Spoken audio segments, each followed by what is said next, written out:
How's everybody doing? Freezing. Oh no. Hence my sweater. Sorry to hear, Candace. One of my clients in New York said she was snowed in. There was like 30 something inches. She couldn't get out of her house.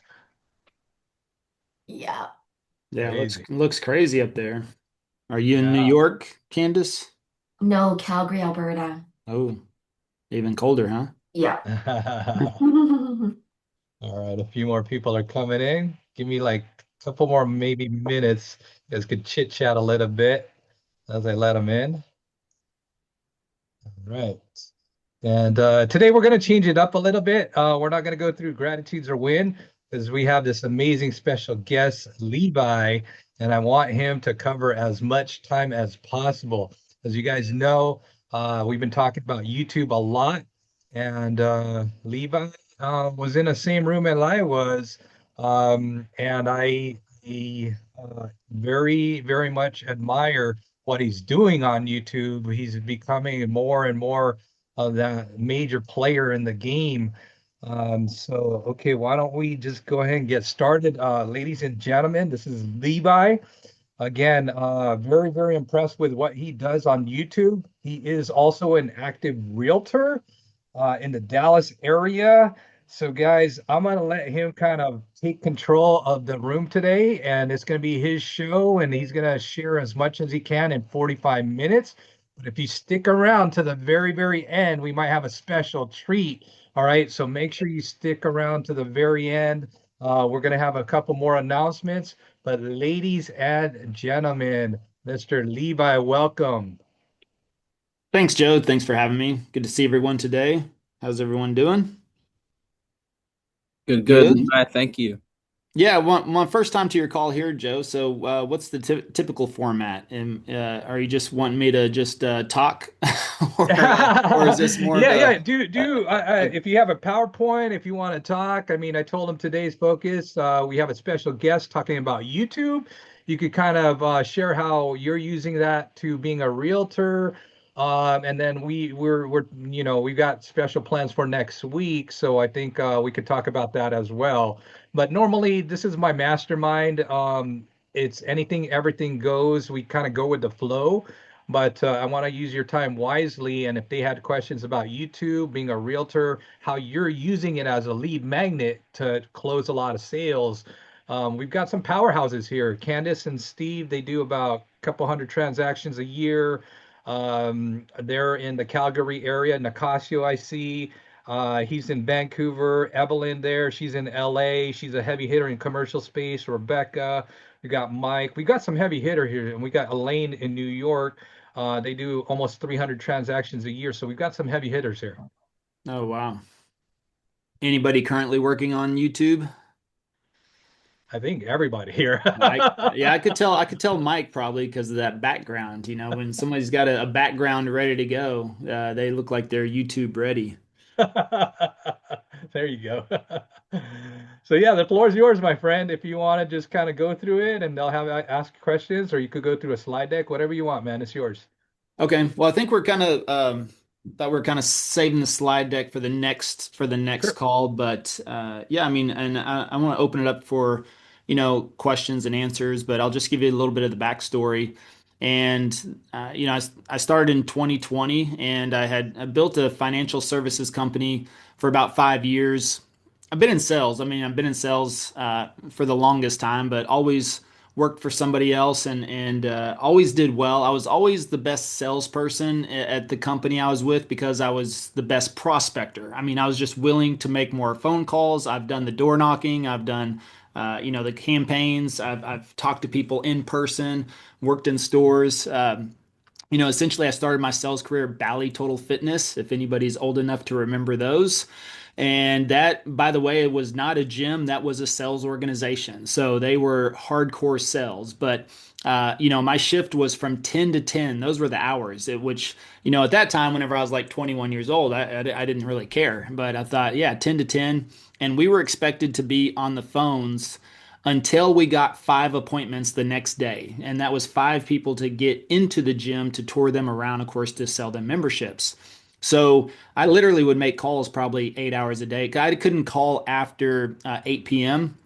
So, prime time calling time was whenever we got in, and usually I'd go in at 10 a.m. and I'd just start hitting the phones. And I think that's something for myself that was my way of working through that, because if I sat around and thought about making calls, the motivation can leave really quickly. So I used to just go in the office and like I would just literally just sit in my office and then hit the first phone number and start calling. And then from 8 to 10, I'd typically get everything ready for the next day so that I could just come in and basically start dialing phone numbers.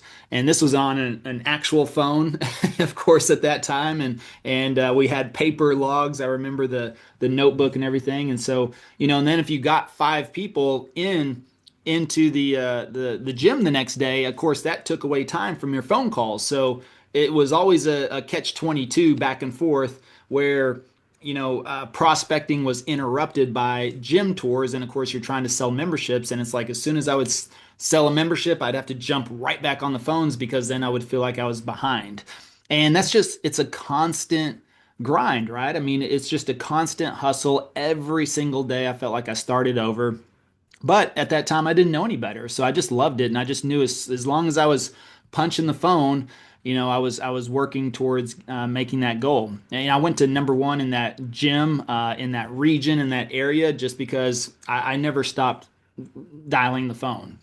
From there, I moved into uh, actually, I got deployed at that time. I was still in the reserve. So when I got out of the military, that's whenever I started with Bally's, and then I was still in the reserves, and I was there, and then I got called up, reactivated, of course, after 9/11, and ended up spending 18 months on deployment. Spent 12 months of that in Iraq, in Baghdad in 2005. And it was an interesting time. I'll just say that. One thing I really learned and took away from being deployed in a combat zone was the fact that we worked 7 days a week. There were no days off, and there was no day that I could sleep in and say, you know what, I just don't feel like working today, or I'm gonna delay the day, or I'm not gonna do my part to, or you know what, I just feel like hanging in. You can't do that when you're in a combat zone, especially when you're. I was a sergeant at that time. I was running gun trucks, and we ran patrols on a daily basis and base camp security. And it was a tough time. That's where I really learned discipline and mindset matter probably above all else, because every single day my mind would tell me, you shouldn't be here. This is not the place you should be at. And you can't. But at the same time, you can't dwell on that, because if you're starting out your deployment and you've got a year ahead of you, you have to get your mind right. And so it was always thinking about the long term, and how do I get through this? And it was day by day, just getting up, lacing up the boots, getting ready, and then also knowing that other people are depending upon you. So, at that time I didn't have a family and or anything like that, but you've got troops, you've got people right beside you that are depending on you to show up every single day, and to show up with not necessarily a smile on your face, but nobody wants to see fear, at that time. They want to know in their leader that they have a confident leader, somebody who can take charge and also, lead them in possible hairy situations. And in the military, we would say that you don't rise to your level of expectations, you fall back to your level of training. And so we also had a saying, which is you train as you fight. And so anytime we did training or drills or anything like that, we tried to make them as realistic as possible, because you want to be as prepared as possible. Now, there's another saying, which is everybody has a plan until the first bullet flies, and so that could change things up quite drastically. But at the same time, you've got to have some sort of structure or something to fall back on if things go haywire. So, in my early 20s, that was a huge mental shift. It was a huge leadership perspective. I will tell you, I was practically scared every single day I was there, but I didn't show that, and that's not necessarily a good thing. But at the same time, you just got to work through that, and you got to think about the other people around you. So, for me, that was a huge perspective shift. at a very, very early age. And I was 24 at the time, and so you think about that. It's sometimes it's crazy to think, but also gave me perspective on that we just live in the greatest country in the world because I don't know if you've seen the recent news on Mexico, the last day or two, extremely scary situation. I heard somebody was talking about, oh, yeah, I was on church on Sunday. We actually had a guest pastor at our church who runs an orphanage in Guadalupe, I believe, which is south of El Paso, a very, very dangerous area, but he's been there for 20 years. And he said, look, Mexico is a third world country. He said, you just don't understand how well you have it right across the border. And, being in Iraq, I felt that same way. It gave me perspective at a very early age to see how the other side of the world lives. It's extreme poverty. It's on top of that, war torn. It was just, people are looking for their next meal, just trying to shelter under anything they can at any time. No trash control, things we take for simple granted, as far as no trash control, no animal control. So people would literally dump trash in the alleyways. There was no garbage pickup. And then you have packs of wild dogs roaming the streets that, rummage through the trash and were also not friendly. These aren't dogs you just want to walk up to and pet. They're not that cute. And you just look at people living in brick, I mean, literally like center block homes with no grout, no mud, just literal center blocks just placed on top of each other. So it gave real perspective there. I came back from that and I got offered a sales job at Costco. And that's the funny thing is I sold cell phones at Costco, by the way. If you've ever been in a Costco recently, then if you see that cell phone booth, I was doing that in 2006 whenever I came back. So this was before the iPhone. Actually, the Motorola Razr, if anybody remembers that, came out, and that was like the big thing. Oh, we got the Razr, but nobody went to Costco to buy a cell phone. And again, I prospected by just standing way out away from that booth, and I talked to every single person that rolled by with a shopping cart. I started conversations with them. I tried to get them back to the booth, and I became the top salesperson because I was willing to stand out there when 95% of the other sales reps that worked there would just sit inside the booth and wait for a walk up, right? Somebody who actually needed help with their cell phone or something like. But I sold 3 to 4 times the amount of cell phones of everybody else just because I was willing to stand out outside the booth and talk to people. And I would always just say weird or creative things to get them to stop, and then have a conversation, and then find out what cell phone they have, and then just try to sell them a cell phone or upgrade their cell phone. And from there, I got recruited into pharmaceuticals and pharmaceutical sales, which I didn't really see as a real sales position because it was just weird for me. I was always used to, in gym membership sales, we would literally sign contracts with people, and you got a deal. In when you sell a cell phone, you would hand somebody a cell phone, they'd sign a contract, and you've got a deal. I went into pharmaceuticals. And it was always you talk to doctors and you offer the products you have, and you'd be like, okay, will you prescribe? And the doctor would say yes. And then you walked away. And I was like, this is weird. Yeah, I didn't really feel like it was real sales, but the prescriptions in my territory grew the fastest. I went from nobody to number 4 out of 160 reps, inside the first year. And why? Because I was willing to make more calls. I was willing to see more doctors. I just figured there was only a requirement to see like 8 doctors a day, but I tried to see 10 or 12. And I found doctors that would open at 6 a.m. I found doctors' offices that opened at 7 a.m. And guess what? I was like, you know what? If I can squeeze in an extra call or two, it's just likely going to increase my chances to do more, to get more opportunity. And so I remember I'd show up to a doctor's office at 6 a.m. and he would tell me, he'd be like, you're the only rep I've ever seen here. He goes, I've never seen a rep before, usually 10 a.m. And I was like, oh, well, cool. So will you prescribe? And he'd be like, yeah. And I did that for a little time, and then I actually got promoted to district manager and worked at the corporate office and everything like that. and it was great. And then I was there for about 8 years until I got extremely sick. And I had actually acquired a digestive disease in Iraq in 2005. And whenever I came home, it messed with me on and off for about 8 years. And then all of a sudden, I lost 50 pounds in a single month, and I became completely bedridden and disabled at 33 years old, something that I never expected would ever happen. I mean, I played high school football, Texas high school football. I was in the military. I mean, I've been in shape pretty much my whole life. I mean, I started working out in junior high when we played football in seventh grade.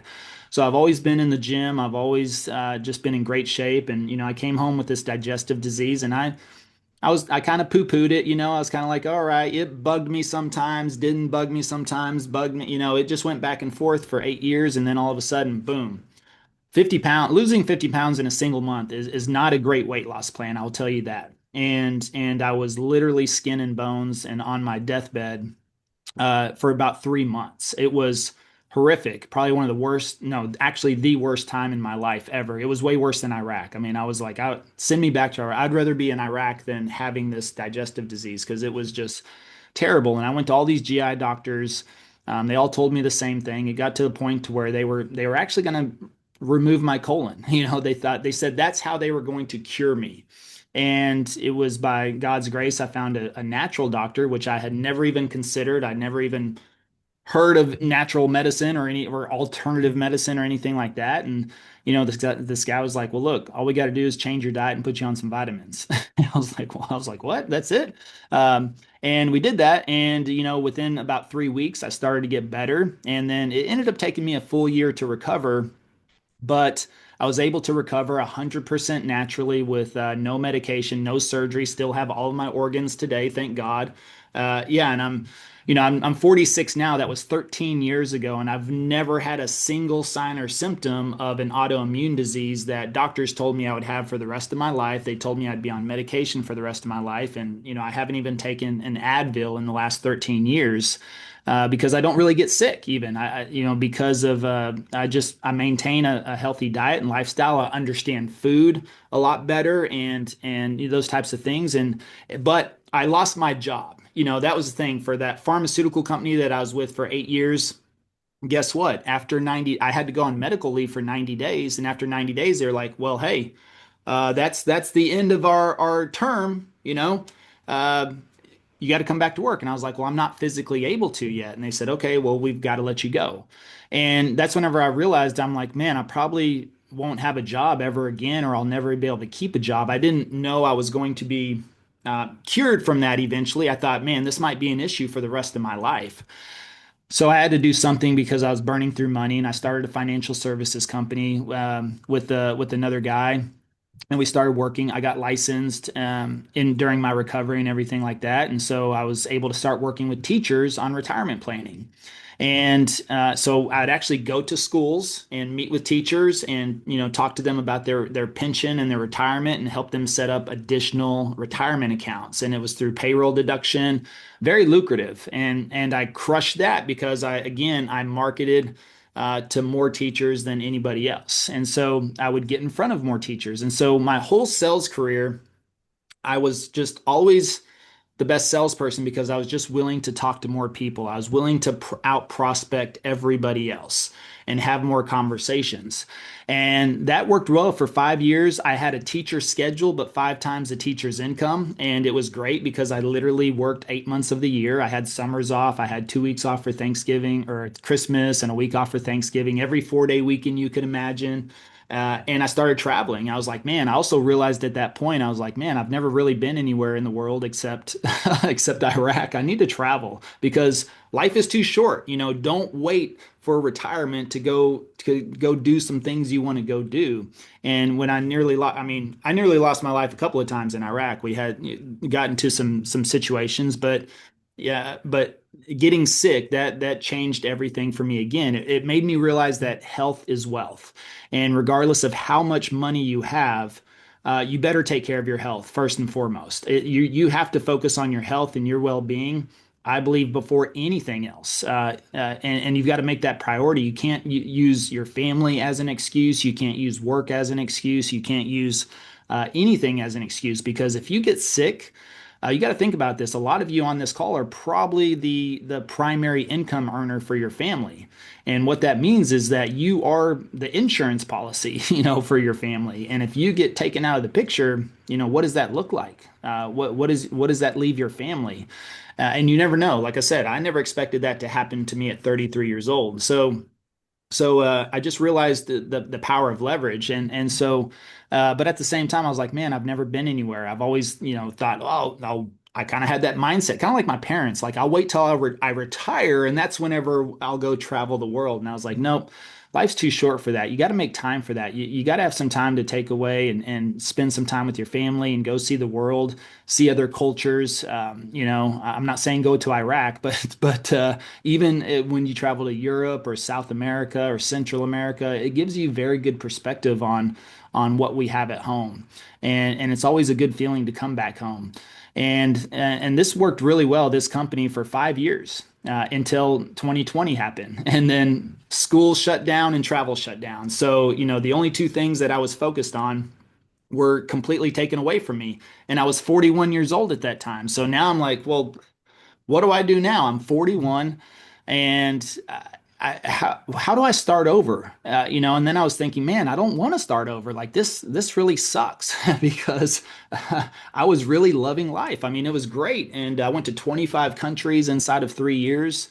No digestive problem either. Even traveling and eating other foods, just because again, I understand food and those types of things, and so I never got sick, and I was just having a great time, and I was making extremely good money, no debt or anything like that. And so I was just like, man, and then it was all gone, April of 2020, I remember, school shut down in Dallas, Texas. And it was like, all right, what's my next move? Now, the thing is I've got really good friends in real estate. One of them in particular, there's this guy named Michael Reese, who actually, he's the one that recruited me to sell memberships at Bally Total Fitness. So we've known each other for over 20 years.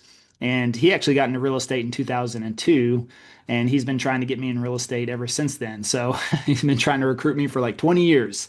And the funny thing is though, is I never really wanted to be a real estate agent. I didn't, not that there's anything wrong with real estate agents, but I didn't, I know how hard they work. Let's say that. And also, I'm actually really an introvert. I'm not that type of person that makes a friend in the Starbucks line. I mean, I'm just not like, oh man, I love your shoes. By the way, I'm in real estate. And that's also how I kind of pictured real estate agents, right? I always felt like they had this ulterior motive with everything, because they wanted to be your friend, but at the same time, they would hand you a card at the end of it. And so, I was just like, man, that doesn't sound like fun to me. And I was just thinking, how do I start? I mean, I feel like I've been prospecting for 20 years, and I had been, I've been doing the chase, and every single day, every single month, every single year, I had to start over at zero. I mean, when you're actively prospecting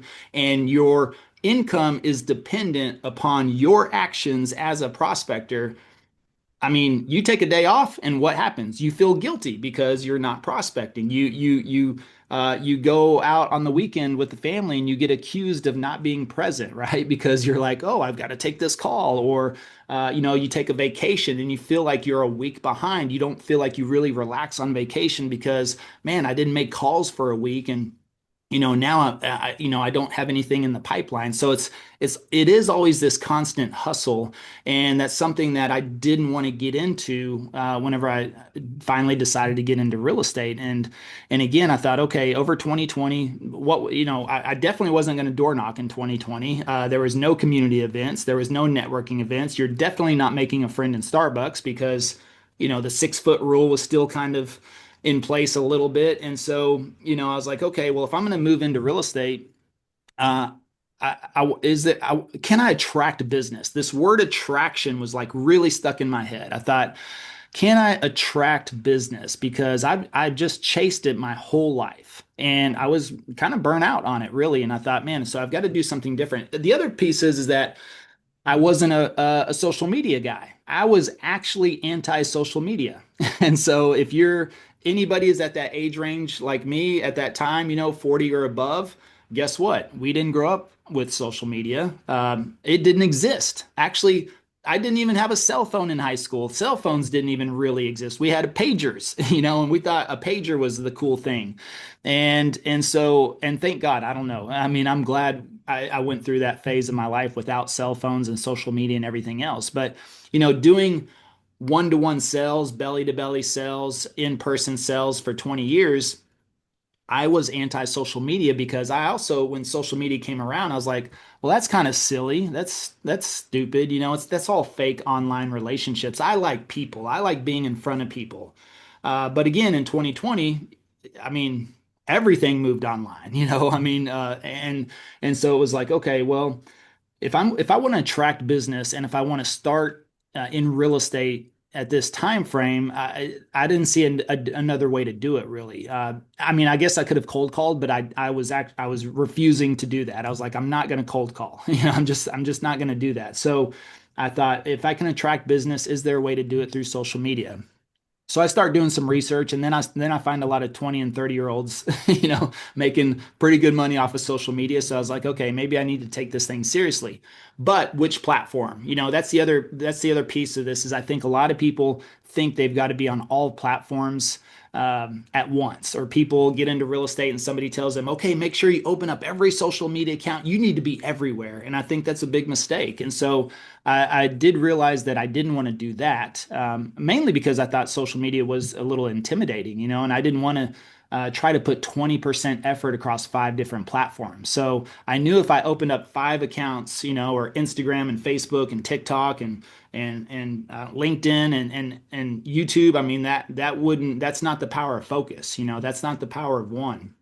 So I said, all right, I'm going to choose one platform and I'm just going to go all in on one platform. And I'm really going to try to study and learn and understand that platform because I did understand too that these platforms are very powerful. They have algorithms, there's things that make them work in your favor. So I was like, I didn't want to just jump into it blindly. I was like, I need to have a plan. I need to have a business plan for my social media because I think a lot of people will just start making videos and that's admirable, but that's not how it works these days. You need to understand the platform. You need to understand what makes it work, what doesn't work, how to make a good video for that platform. And making videos is different from Instagram or TikTok or YouTube, and so I said, all right, which platform though? And of course I went down the route of TikTok and Instagram because those were the most talked about at the time, especially TikTok. But I just didn't really feel like they fit my personality. Again, being I guess more of an old school guy and something like that. I was just like, man, I didn't want to be a dancing real estate agent on TikTok. So I was like, okay, that's not me. And then Instagram, I was like, I don't know if I'm attractive enough for Instagram, so I don't know if I'm going to make it there. But nobody was talking about YouTube, and so I thought that was kind of interesting. And I thought, okay, well, nobody's talking about YouTube really, and let me look at YouTube. And I read, I've read in a couple of books. I actually this one book. There was one paragraph in the whole. It was a book about YouTube, not about real estate, but just about YouTube in general. But the author in there had one little paragraph on like page 220. Like you would have just blown by it if you weren't looking for it. But one little paragraph, and he said he started a real estate channel in 2009, and he went from doing 10 deals a year to 100 deals a year because of YouTube in 2009, and thought, wow. I was like, 100, and also the word in there, it said, he goes, instead of chasing business, I started attracting business from YouTube. Remember that word attraction was like stuck in my head. So I read that one little sentence and I was like, he attracted business, went from 10 deals a year to 100 deals a year. Okay, maybe YouTube is the way to go. So I really started to focus on YouTube. And then I found this other one liner that said, YouTube is not a social media platform, it's a search engine. And I thought, oh, okay, well, that's actually pretty cool too, because again, I'm not really a social media guy, but if I can create content around a search engine that people are actually looking for information, that makes more sense to me as well. And then I found out you could actually research what people are searching. So I started to look at suburbs around Dallas, Texas, and I started to realize that there was a that tens and tens of thousands. And during that time, 2020, there was actually hundreds of thousands of searches for Dallas suburbs. And I was like, holy cow, there's a lot of people searching this stuff. And so I was like, okay, well, that, all right, I think this is the route. And then what I realized too is I was like, you know what? I'm not a good real estate agent. Actually, I've never even sold a home to somebody. I've never listed a home. And so that was the other thing about Instagram or TikTok is I saw a lot of seasoned agents on there giving really good tips and information, in 50, 60 seconds. And I could have done that. I could have like read some stats and regurgitated it and made it look like I was some, rock star real estate agent, but that also didn't feel real to me. And when I was looking at YouTube and I realized, okay, you know what? I'm not a rock star agent. I'm not a top producer. I haven't even sold a home. I don't want to fake it. I don't want to act like that. But actually, but I also don't want to tell people, I haven't sold a home yet. So, uh, but I realized I was like, oh, it dawned on me. You know what? I've lived in Dallas for 20 plus years. I'm a homeowner. I'm a resident. I've lived in different neighborhoods. I've had apartments. I've owned homes. I've sold homes. I've been through this process as what my ideal client is likely to go through. So I was like, you know what? Let me take the approach as a friend or a guide versus trying to be, a rock star real estate agent that I'm not. And so I started researching that and basically doing community tours and talking about what's good and bad about an area and things like that, all within the guidelines. But I realized that it's just started gaining traction. And I will say I was fortunate to hit momentum with the market during that time. I mean, I wasn't planning that. That was a nice piece of it. But I started making videos or publishing videos December of 2020. I took about 2 months actually to really research and understand the platform, build out a business plan, and then I filmed for an entire month. Here's another thing that I think people make a big mistake is they film one video, they get super excited and they're like, okay, great, I'm gonna launch my channel and I'm gonna publish this video. And then they don't have anything to back it up. And from there, what happens is that guess what? Life gets in the way. Life happens, real estate happens, family happens, health happens.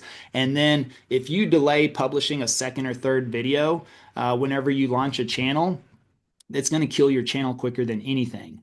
So I understood that in my research as well. Like consistency was probably the most important thing on YouTube. It wasn't, what I found was like nobody comes on that platform and just makes one video, goes absolutely viral, and just makes continuous awesome content. Most people start out with a crappy video. They mess it up. They don't have great editing. I mean, nothing's perfect.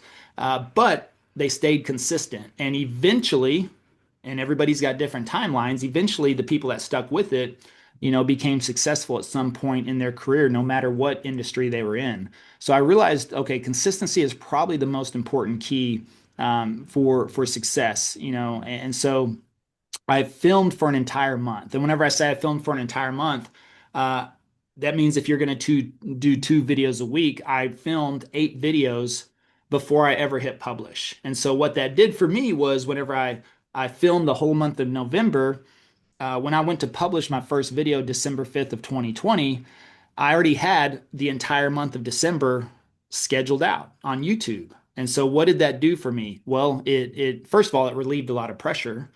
Second of all, it guaranteed that I had videos going out every single week for the month of December, but it also gave me a 1 month buffer. It allowed me to start filming in December for January's videos.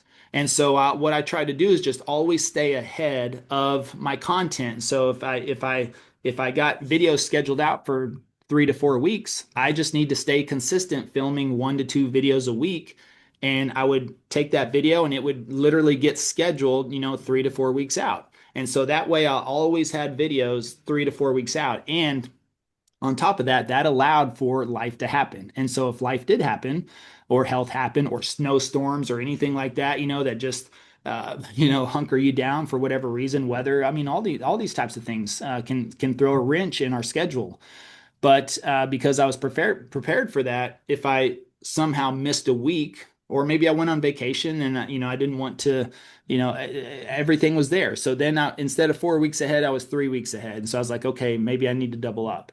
And I've pretty much maintained that, for over the last 5 years now. And I haven't missed a week of publishing on the channel for over 5 years. And it's not that I'm filming constantly. It's the fact that if I have a conference to go to or a vacation to take or something like that, I just double up on my content the week before. So things still get published whenever I'm out and about, when I'm on vacation, when I'm with the family, whenever I'm, at a conference, and so I don't worry about it, and I'm not thinking about it or worried about making a video or prospecting, because then these videos start passively prospecting for me, and that was the whole key for this, and that's how, and for those that don't know, that's why I wrote the whole book, Passive Prospecting, on this, because that's what I realized is once I started making these videos that I started to get phone calls, inbound phone calls, like people started calling me. And this was something I never experienced ever in my 20 plus years of sales. Like I said, I always chased everybody. I always outbound. I always pursued. I pursued versus attracted. And so now my phone started ringing, and people were calling me, and they're like, "Hey, I saw your video. Hey, I saw your video. Hey, I love your videos. Hey, I like your video. Hey, I saw your video. Hey, I saw your video." Every single conversation started out that way. And I was like, "Well, I knew that because that's all I was doing. I wasn't doing anything else. No postcards, no billboards, no magazine ads, no door knocking, nor cold calling, nothing. I just made the videos and I waited for the phone to ring, and it did. And it rang and rang and rang. And then by the end of my first year in real estate, I closed 64 transactions, 33 and a Oh half yeah. million in volume, and Awesome. over a Awesome. million in GCI. It was actually 1,007,000 in GCI my first year. Good job. So, Hey, Levi, I want to save the last few minutes yep. because I know probably some of these folks will have some questions and Okay. we have a dead stop right at 9. So, Okay. All right. Didn't know that. guys, if you really, really like what you had to hear today, we're going deeper. Okay. He's actually my special guest next week where we're going to go deep dive. All right. So, have at it, guys. I know we have only a few more minutes. What an incredible story. $1 million GCI 64 transactions, guys, off of YouTube. Off of First YouTube. year. Okay, first year. Well First year, done. guys. All right, so questions. Let's throw it out. And again, we got a hard stop in about 7 minutes. Levi, I'll ask you one. Okay. What what worked and didn't work for you in terms of video? I know it's vague, but what did you find? Where did you find the peace in your own videos? What did you feel most comfortable talking or sharing about? Well, I think, I mean, really just being as real as possible. What I've always tried to do is just act as if I'm talking to a friend, and that I'm just would talk to you. I don't try to be some real estate guru. I'm not a heavy facts and data person. There's room for that in the videos, but the reality is that most people are story driven and versus data driven. And of course, you hear it all the time. More people make emotional buys than they do logical buys. And so, when you talk about story or experiences, then because I've lived in Dallas for 20 plus years, when I'm in a neighborhood, I would talk about, oh, I remember this place, or we used to go here, when I was younger, and I'd share things, but then I would talk about the community and the feel and the vibe and those types of things. And so, I wouldn't say that nothing really didn't work. I would say that things maybe didn't perform as good as other things, but the reality is that every single video lives on YouTube forever, and YouTube is the only platform I know of that will still recommend 2, 3, and 4 year old videos. To people if they feel that is the right video for the viewer on that platform. YouTube is extremely powerful when it comes to that. I mean, you will never see somebody's Instagram or TikTok or any other type of video on a platform after 48 hours, typically. Most of those videos have a 24 to 48 hour shelf life, and that's it. They'll never show up in somebody's feed ever again likely, unless it has some sort of virality around it. Then it might show up for the next week or two in people's feeds, but they all just plateau, flatten out, and I still get views from videos that are 5 years old, and they are not the greatest. I don't have the best lighting, the best audio, the best editing, so most people look at that as a failure possibly, but the reality is that people still watch those videos, they still get views, and I can still get phone calls from them. And so that's I wouldn't say that things didn't really work, but performance wise, it also comes down to you want to look at your market as a macro and micro. And so macro for me would be something on Dallas, Texas. If I make a video on Dallas, Texas, you're talking about 4.5 million people, population in Dallas. That's very broad. I'm probably going to get more views on that video, but it doesn't mean it's going to generate more leads. Whenever I niche down into suburbs and whenever I micro niche into neighborhoods, those videos get less views typically, but they're more likely to drive phone calls because I'm really drilling down where people actually want to live and work. So, and both of those have their places. Like you want some broad videos on the market that's going to attract a general audience, get more people in your sphere, and help grow your channel. But the micro niche, when you drill down to suburbs and neighborhoods, you really find specific people that are actually looking to move or buy or sell a home, or are watching those videos. Awesome. Thank you for sharing that. Yeah, you got it. Appreciate that mindset. Yeah. Who else? Who else, guys? Couple more minutes. I have a question. This is Doug. My wife and I have a YouTube channel. How many shorts do you do relative to your long form? And how long are your long forms on average? I do 0 shorts. Okay. Yeah, I just feel like I've experimented with shorts, especially whenever they came out, probably a year after that. There's been about 4 different times I've experimented with shorts on my channel. I've never really seen it benefit my channel. They could get a lot of views, but I've never seen it direct traffic, or nobody's ever called me, specifically short, mentioning a short. And I think that long form content, the more time people spend with you, the more the relationship develops. And so my typical videos are probably 15 to 25 minutes on average. And so you think about that, if somebody watches one 15-minute video, I mean, they've got to watch 15 to 30 short form videos to even spend that same amount of time with me. But also you got to think about people in research mode. Most people, and you think about if they're researching their next home purchase or selling their home, they're most likely not going to make that decision if they see one 60-second video. They're going to, when you have time to spend with somebody explaining a concept or an area or a neighborhood or why these homes are selling and others aren't or something like that over 15 minutes, and you provide value in that way, that'll lock them in. They'll be like, man, well, I've got to see another video. I want to hear this information. And that's the other piece of it, is that you got to think about platform psychology and think about what people are doing on Instagram and TikTok or even YouTube Shorts.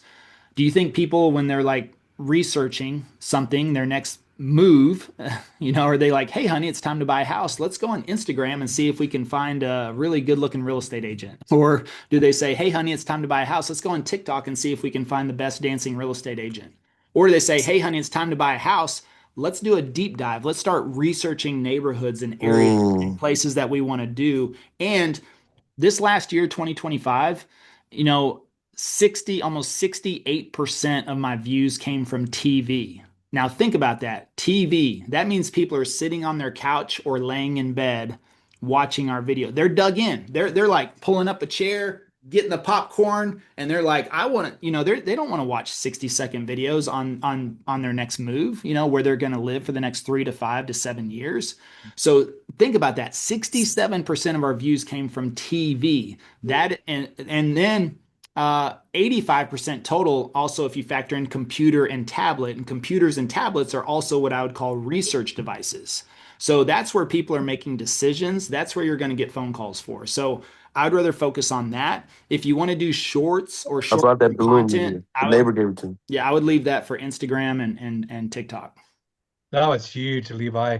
Guys, if I you have one more liked question? what he had to share, like I said, we're going deep. I have to cut it off, Mike. Okay. You could send me the message. I'll connect with Levi for sure for you. I've got another meeting, guys, but seriously, next week we're going deep. So if you really want to be there, we'll have more time for Q&A. He's going to open up his playbook. So I invite you. It's in the chat. Be there. Guys, ladies and gentlemen, again, Levi, thank you so much for being Thank you. here. We totally appreciate you. We'll see you next week. All right. See you guys. Thanks for having me. I Thank you. appreciate you. Thanks, guys. Thank you. Thank you, Joe.